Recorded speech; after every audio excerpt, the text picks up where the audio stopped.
our next presenter is a name and a company that many of you guys all are familiar with. That is Gabriel Doty, and that is ChiroHD. ChiroHD may be one of the fastest growing EHR companies in the entire profession over the last couple of years. They have integrated with so many amazing companies, and their spin on AI is truly something that no one is doing quite yet. So I don't want to give it away too much, but you're going to love this interview as far as what Gabriel is talking about and the future of AI, especially when it comes to impacting your practice.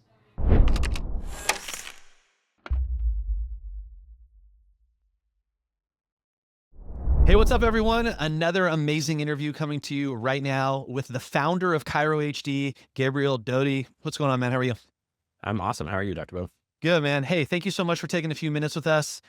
I'm just going to just flat out say it right now. Like, your guys' EHR, and I don't know if this is even true to say this, but like, are you guys the fastest growing EHR in the chiropractic profession? I mean, I would like to say that, it's hard to get objective data that says that, but we had definitely grown, especially in the last 18 months, has just been a wild accelerative growth in the space. And so it's hard to imagine anyone else is matching that pace right now, but Yeah, I would agree because, like, I do a lot of these interviews. I get talked about that a lot, and people are like, everyone keeps saying, like, you got to check out ChiroHD. You got to check out ChiroHD. They're like doing stuff that like no one else is doing, and it's like, so how do I say this? Chiropractic specific, meaning it's not like another piece of software that's like morphed into chiropractic. And I know you're the one that like created this whole thing, so maybe. I don't know if you want, do you want to take a minute and kind of speak to that? I know we're supposed to be talking specifically about AI, and maybe that'll kind of even translate into the conversation more. Tell me a little bit about it. I think it actually all connects really well in here. Because if you look at, I founded ChiroHD in 2017, and at the time there was really only one other EHR in the space that was cloud-based. There was a few that were trying to move to cloud and trying to get there, but there really wasn't a clear solution in the cloud space. And even more specifically, there wasn't anything that was capable of doing high volume clinics. Was a big problem, right? Like you went to other server-based systems if you were high volume, and even the cloud-based systems that were out in 2017, they'd tell you, like, if you're like, hey, I see 300 visits a week, they're like, don't use our product, right? It's not really equipped for that. And 300 is like on the low end of what most people would consider a high volume clinic. So when we founded the company and we entered that space, we were solving that problem. And for the next 2 years, it was, I don't want to call it easy at all, but like from a sales pitch perspective, what makes you guys different? Like, hey, we're high volume in the cloud was all we had to say, and then you got people's attention. And we were still young, but as things have shifted, everyone's caught up, and there's been a lot of mergers, acquisitions. You've got everyone with some sort of cloud product now. And the problems and the things in the way that we're building things is changing really fast, and what we're building and how we're innovating. And it's one of those things where you're just got to be constantly evolving, which leads into AI, right? Everything right now is just, I mean, the amount of calls and emails I get about what we're building and when we're building it and why haven't we built it yet is like, my inbox is just flooded daily with people wanting to embrace AI. So it's just another iteration of the company as we're trying to figure out like what's going to be the most impactful to clinics. Now, you have a different perspective on AI, and I'll tell people, we had a conversation the other day before we recorded this, and you have a very unique perspective, because you're even saying, Beau, like, everyone in the AI space, everyone's doing a scribe, everyone's doing this. And he's like, and your idea was like, I don't want to do the things that are going to be like played out and then having to be redone. Yeah. Like, if you don't mind telling me, I know a little bit, but like, tell me what you guys are doing specifically in the world of AI, and what are maybe some opportunities that like chiropractors because there's a lot of chiropractors right now that may be watching this, like evaluating, being like, do I want to check out Jane, ChiroTouch, Prompt? Like, there's some new players in the space. Like, why ChiroHD? That's what I'm trying to ask. Yeah, I mean, I think so. I don't want to diminish anyone else or what they're doing, right? Sure. Like all these tools in 5 years, everyone's going to have all of your basic pieces there. And so it's not a matter of when. It's like we will have AI Scribe and ChiroHD. That is, I will just flat out say to your point, that's not our focus right now, because there's a lot to that. But we really want to use AI to solve workflows that we are seeing the biggest negative impact to offices in right now. And so like, I'll just talk about AI Scribe for 20 seconds to give you an idea is that the feedback from AI scribes in chiropractic specifically in certain industries, it's been phenomenal. Nutrition, you're already people who are already doing web, they're meeting, they're jumping on a Zoom call to have an initial consult, or any type of appointment where 90% of the appointment is talking about what's happening, right? You're doing a consult. You're giving so much to AI to be able to generate what's happening. Right. It's not most chiropractic offices outside of your initial visit, right? Most of the time, what you're doing is you are asking how they're doing, and you might lightly refer to, how are you feeling today? But there's not like a massive, there's not enough dialogue to make it really functionally awesome. And so what's happening in implementation is that you're seeing it's struggling to get adoption because that's just not how chiropractors talk. So there's all these tools out there, and they're just, people get really excited. They're like, this is going to be an awesome tool. And then like, to actually make this work in my office, I've got to say things completely different. I have to like actually say, I'm palpating C1 and now I see a fixation on the left. And like, it's just not, so will it get better, and will doctors get used to saying things in a certain way? And will there be trigger words to trigger a macro? All that stuff's coming, but there's so many restrictive things about making it awesome that I just think that there's way better ways to use AI that are more immediately impactful to workflows that are currently broken. I would agree with that, because when I'm using, an AI scribe, it is that. I almost sound like not robotic, but I'm like, I don't even feel like I'm sometimes even having a conversation with my client or my patient. I'm just like, oh, look, you got a short right leg here on the right. And then I'm, decrease motion palpate, like, so it's picking up the words. Yeah. Okay. So like, let's shift off of that, because you use the word workflows. Yeah. And I haven't really heard that actually in any of the EHRs that I've interviewed. Define what a workflow is and how you guys are going to be using potentially AI to help solve some of those workflows. Yeah, I mean, when I think workflow, so my background before I started ChiroHD was in what we call user experience in the software world, and that is encompassing, I mean, anything could be a workflow, but it's like, how are you functionally interacting with the software? Like if I'm sitting behind you, which I literally did for many, many hours, like I'd literally sit and put my chair behind my user's chair and just watch them throughout the entire day. Like, what are they clicking? How fast are they clicking? Where are they spending the most time? What's bogging them down? What's like, you're watching all of that, and you're really trying to use a technical term, reverse engineer, right? It's because everyone asks you for something they've already seen before. I need it to work like this because I worked on this other system and I liked the way that worked. Right. But most people aren't really good about telling you what they need, right? They're really good at telling you what they've had and what worked in the past, but it's really, so I just try to ask a ton of questions like, what is your actual problem? What are you trying to actually fix? And let's not talk about how to fix it yet. Let's just make sure I understand like what the impact of this is. Like, I need this because I am not able to spend enough time with my patients in order to give them what I need, or I can't give them something that makes sense to them, and I'm having to do all these things to make it present better. Or, you're really trying to get them to ask that. It's like that old thing you ask your kids is just keep asking why until you run into, like, eventually you'll run into like that one core thing that's actually driving all these other layers on top. So I would just say workflows really can be anything, but it's like, if you look at what's happening in your clinic, where are you spending the most time that is least impactful to your business? Right. So if it's a task that you do 100 times a day that has almost no ROI, that's taking time away from you spending face-to-face communication with your patients, like those are the first areas we're looking at. Got it. Like I always say, my core belief around AI is that you should use it. The best use of AI is to increase human interaction. Right. Okay. It is. You should be using it in a way that gives you more face-to-face time, more communication, more real human experience is like the ideal world. Anytime you are using AI to take away human interaction, I think it's questionable if that's the right use of it. So where do you feel like the biggest opportunity in the workflow world and in EHR, like when those two intersect, basically, like where are you seeing like, wow, I think there's a huge opportunity in this area? Yeah, I mean, we have probably, we probably have more than these, but I'd say at least six initiatives that we're working on right now, 6 distinct things that we are building into the platform right now that we think will begin to answer some of these questions.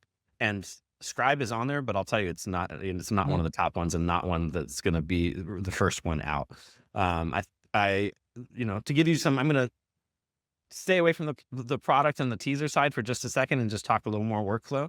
But like a really good example of this is like summary of soap notes is like a perfect example for this conversation. Is like, you're sitting down for a re-exam with a patient, and how much time do you spend just trying to get yourself reacquainted with their history? And now you're digging through soap notes and you're trying to read through all the technical things that you had to do there from a legal requirement in your soap notes to just get a base picture of like, okay, Beau came in 2 years ago complaining of low back pain. He's had 3 injuries along the way. Like that kind of, like you spend, I don't know, every doc's different, but a non-insignificant amount of time just getting reacquainted with the patient versus like being able to use an AI, which just says like, hey, give me a 2-paragraph summary of everything from this patient history. And it's like, boom, it's right there. You read that 2 paragraphs. You didn't have to go sift through hours of soap notes to try to get a base picture of this. And maybe even some ability to ask questions to an AI about the history, not just a history. It's like, hey, has there been any re-aggravating? Has there been any this, that, or the other? Like, think of just like being able to ask an AI about a particular patient's care history as like a really interesting workflow thing. Because now what's going to happen is when you sit down with that patient, you spent 20 minutes of getting high quality data about that patient where you really understand where they're at. So now your interaction with them is better. You are able to reconvert them to another care plan or to whatever is needed for them at a much, hopefully higher, and we can prove that out, so that when you have the data that you need and it's easily accessible, that you end up with a much more effective re-exam. So that's a really good example of what I'm talking about. Love that. Love that. Do you think the biggest opportunity for chiropractors in the world of EHR is these types of workflows, or do you feel like it's going to be potentially shifting into something even more new or different?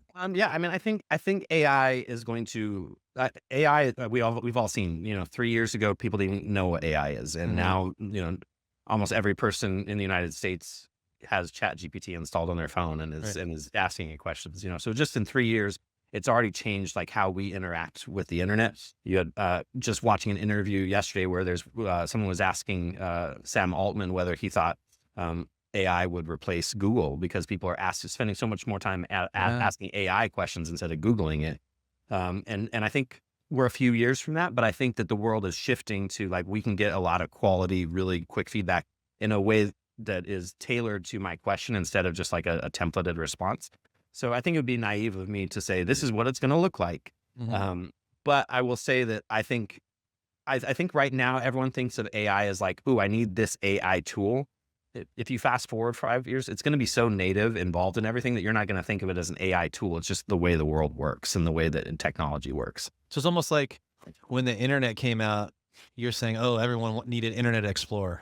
Yes. And you're like, well, you don't really need an Explorer. Everyone has that at this point, Yes. So exactly. let me ask you this question. So if you're a doctor right now, what would you suggest that doctor start to do or learn or like be more inquisitive? Because, we talk to these doctors and like some of them are like, it's kind of like one side or the other. You're like super all in, you like kind of learned everything that you can and you're really, bleeding edge. And then there's other doctors that are just like, I'm not doing anything with AI. Yeah. That's too. I mean, it's a great question. And you used a word there that I will just double down on, which is curiosity, right? Like I think that's the most important thing right now is just remaining. I will go as far as the other direction. If you are not paying attention to AI, you are going to get gobbled up. Right. You have to be curious. You have to be paying attention. You have to see what's happening. I would argue from my seat, which is different because a lot of people it's a little easier to take experiments with your own practice, or you kind of know, from my seat, the changes and things that we do are affecting thousands of clinics. And so you got to take a little different approach to it. But, one of my other concerns around Scribes is it is probably the first piece of software that will come under medical oversight and government oversight when it comes to there's already movements here and like restricting what can and can't be said and how it's going to be regulated. Can you use AI soap notes? So you're going to have all these docs that, have implemented these AI soap note systems, and they could be gone away with in the next 6 months. There's one law in particular right now that's trying to make AI use of SOAP notes a medical instrument from a legal definition perspective, which puts it, will also make the cost of it through the roof, where right now you're able to get AI scribes for nothing. Now it's going to go, but the rigor around development of it and who's testing it and how it has to go through would basically fall under the same as medical instrumentation. So those types of things, I would just be careful around anything that's easily legislatable, because we don't know how that's all going to shake out. So that's, again, one of my other cautionary tales about scribes. So go ahead. No, it's interesting you said. One of my really good friends is an optometrist, and we were talking AI, and he said, Beau, when it comes to scribes, he goes, I think what the insurance companies are going to do is require all of us to use their scribe in whatever EHR that we use. And they're going to be using that almost as a tool against us to say, oh, well, you didn't say these things, you didn't do those tests, you didn't have this, so we're not going to pay for this reimbursement or that code. And I was like, wow, I didn't even think about it from that. And now you're saying, like, now it could be regulated by Medicare. And I'm like, oh my God, this is kind of the same thing, And it's also the thing that is most legally likely to get you in trouble. Like you were taking, like, the contracts you have with insurance and with the state boards and these things are communicated through SOAP notes. Like if patient's going through care, what happened? Like you are taking the most legally binding part of your care and handing it off to something that most people don't even understand or know its capabilities, its limitations, et cetera. So it's a from my seat, it's just a scary spot in the practice to be using AI. Gotcha. It's got to, we're going to have people that are, to your point, like cutting edge, bleeding edge people that are just want to adapt it. I'm just saying, like, it's the area that I think has the most likely path towards disruption and not being what you think it's going to be in a couple of years. Okay, you got to tell me some more then about this, because we're kind of like, okay, so maybe scribes isn't it. You dived a little bit into workflows a little bit. Tell me a little bit more about this, because this is new. I mean, like, it's scary for a lot of chiropractors, right? Because they're just like, man, I'm so used to just even like paper or pencil, or now I'm just using something like the thought. I think a lot of them are like the thought of something else telling me how I should practice. I think that's where a lot of fear is. But I think also with the younger generation, they're saying like, good, like, hey, look, now we're gonna have data that we can actually maybe even like help support the care plans that we recommend. How do you see that shaping up in your guys's company? So I think one of the most impactful things of AI is that it's conversational in nature. And what I mean by that, so like that world has drastically shifted in the last 3 years from someone who's spent 20 years in software development, right? The way that you got data before is you decide what does my dashboard look like? What data points do I want on that dashboard? How do I analyze it? And you prescribe the entire experience of how you interact with that data. Imagine a world where I never have to build another dashboard again, because you can ask AI anything you want about your practice, whether I thought to build that dashboard or not. Right. Like, so if you think about that, I think that is probably a big functional change over the next 3 years when it comes to software, is that this pre-prescribed, me in my seat as the CEO of ChiroHD saying, this is what this dashboard should look like. That's going to go away, because it's going to be like, you're going to have the ability to ask questions that I never would have thought about in your practice, where the AI has access to that data. Maybe you're sitting there and being like, hey, do you see a difference between my morning new patient sessions versus my evening new patient sessions? And it's like, boom, let me look at that. Yeah, actually, I do see a difference here, where like before you had to engineer that. Like an engineer had to sit down and write the queries and give you that. Like they had to spend lots of time trying to give you access to questions that you naturally have about your business. Right. So I think that is a huge thing that's going to be massively different for chiropractors. That's not even a workflow thing. Just how you interact with and get data about your business is going to be decoupled from someone else deciding what that data should look like. It's so funny, because I coach chiropractors and we always talk about data flows to us, right? And down to us. Yeah. But AI kind of like pivots that a little bit, because you can kind of start asking it questions and you don't have to wait for it to like even like rethink it coming down. It like is giving you that alternative already, as far as like, like you said, oh yeah, your morning are different than your afternoon. Oh, you should be pivoting and doing this. And I think that's really where AI is really going to take us to another level, is because so many people don't see their blind spots of their practice, right? We do this all the time, right? We'll go to a convention, we start talking, and you're like, oh yeah, you're not making $50,000 a month in supplement sales. And you're like, no, I make like $500 a month. Like, what are you doing differently? Or like, wait, you don't do like, And that's where I really feel like, man, the chiropractors who use AI are going to like replace the ones that simply do. I always tell people chiropractic will never be replaced by AI. I don't believe so. But the doctors who utilize it will replace the ones that don't utilize it. Yeah, absolutely. And I think you hit on something really important there, and that is just this idea of coaching, like your lead in there. Like, I think coaching is also another industry that's going to have to transform around it. Yeah, I agree. Because if you look at what coaching has been for the last 15 years, it's like I need someone to tell me about my data, or what data is important or what's not important. And just people's access to data is just going to keep getting better and better and better and better and more conversational, right? Like just being able to sit down and ask a bunch of questions. It's just going to keep getting there. So that means that this relationship with coaching is going to change. It's less about giving me data in a way that I can understand it. And it's more like actually helping, like, what should I be doing? How should I do? Like, it's going to, I think, and honestly, I think it'll be healthier. I think the coaches will thrive. Great coaches are going to thrive in it because they can, to my earlier point of like that re-exam I'm going to take what took me 2 hours to understand before. It's 20 minutes. Now the time that I spent with that patient is just so much more impactful. Right. So I think the great coaches are going to thrive in this, and your average coaches are not. They're going to fall apart because what's keeping them together right now is access to data. And if they're not a great coach, it's going to be exposed once you got all these tools in place. All right. We only have a couple more minutes left. I'm just going to straight up ask you, if I was a chiropractor right now that's looking at EHR, why would I choose ChiroHD, specifically if I really want to be more of an AI forward type of practice?